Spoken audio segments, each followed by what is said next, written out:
Welcome back to Genie. In this video, I'll show you step-by-step how to connect and pair controllers with the M15 Plus game console. Here's what you'll need: the M15 Plus console, the 2.4G wireless receiver dongle, and of course, your wireless controllers. Step 1.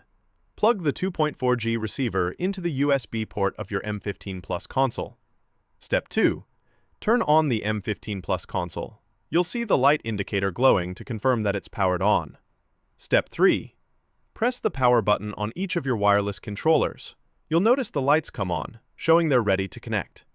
Step 4.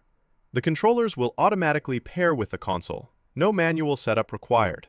Step 5. Check the controller response on your TV screen. If you can move through the game menu, your controllers are successfully connected.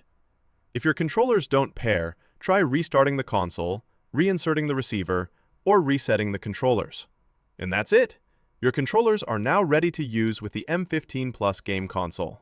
If this guide helped you, don't forget to like, share, and subscribe to Genie for more simple tech tutorials.